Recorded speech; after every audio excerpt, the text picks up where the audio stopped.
Bonjour, nous allons voir aujourd'hui un exercice de trigonométrie dans les triangles quelconques.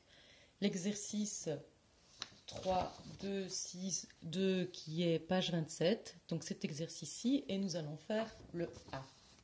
Donc dans le A, nous avons comme données le côté D qui vaut 5, le côté E qui vaut 4 et Φ qui vaut 60 degrés. Donc dans ce triangle qui n'est pas à l'échelle, on a bien le sommet D avec le côté petit d qui est en face, comme les conventions l'exigent, et nous avons comme angle delta, epsilon et phi. Donc ce qu'on nous demande ici, les inconnus, c'est le côté F, l'angle delta et l'angle epsilon. Alors, on va commencer la solution en utilisant la relation des cosinus. Donc, la relation des cosinus, on va l'utiliser pour trouver le côté qu'on ne connaît pas. Donc f carré est égal à d au carré plus e au carré. Donc c'est le côté au carré est égal à la somme des carrés des deux autres côtés. On commence comme Pythagore normal, sauf qu'ici il n'y a pas d'histoire d'hypoténuse, hein, on met ce qu'on veut. Et puis alors on corrige puisque ce n'est pas Pythagore normal, c'est le Pythagore dans les triangles quelconques, en enlevant le double produit des deux côtés et le cosinus de l'angle qui est en face de f. Donc en l'occurrence ici, phi. Donc on va avoir f carré égale d au carré, ça fait 25, e au carré, ça fait 16, moins 2 fois 5 fois 4, fois le cosinus de 60 degrés. Cosinus de 60 degrés que vous connaissez qui fait 1/2. On calcule avec la calculatrice ou de tête et ça nous fait 21. Ce qui veut dire que f va être égal à racine carrée de 21 et attention, plus ou moins. Le moins va être à rejeter puisque nous sommes dans un cas de distance.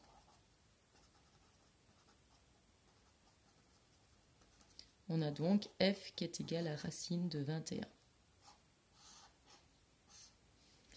Il nous reste à trouver les deux autres angles. On recommence une relation des cosinus.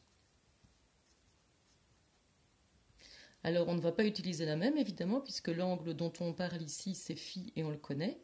Il va falloir utiliser une autre relation des cosinus. Donc on commence par un autre côté, peu importe. D par exemple. D au carré, donc c'est la somme des carrés des deux autres côtés, moins le double produit des côtés et du cosinus de l'angle qui est en face, delta.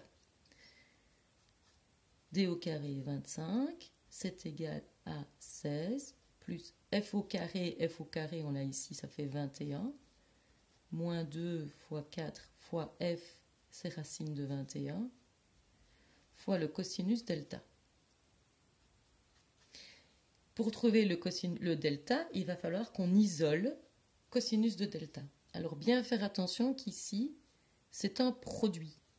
Donc ceci, ce sont des sommes. Je vais donc pouvoir les faire passer de l'autre côté en disant que je vais faire moins 16 des deux côtés, moins 21 des deux côtés.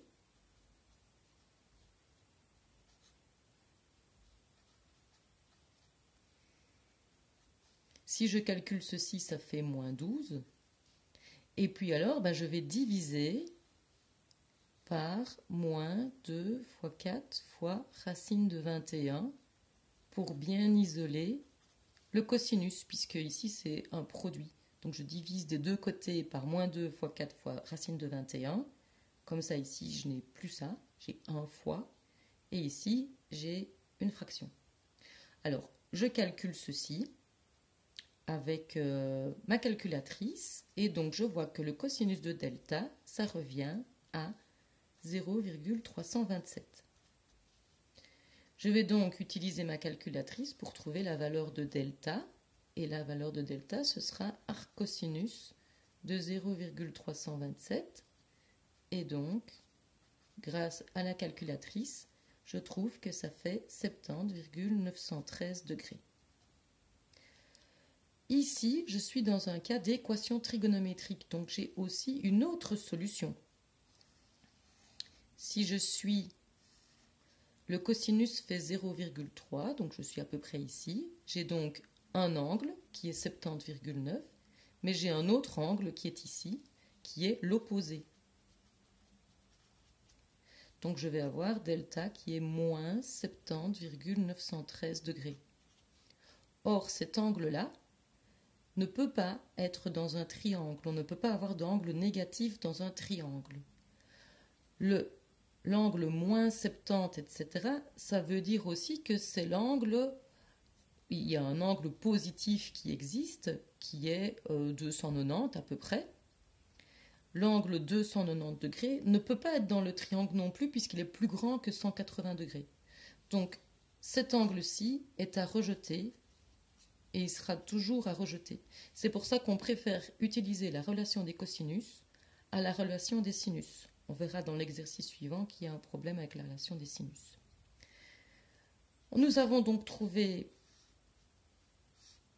delta, il nous reste epsilon. Alors là, on va utiliser la somme des angles qui fait 180 degrés dans un triangle. Donc, pour trouver epsilon, il va falloir faire 180 degrés moins phi qui fait 60 degrés moins 70,913 degrés. Et donc, nous avons epsilon qui fait 49,087 degrés.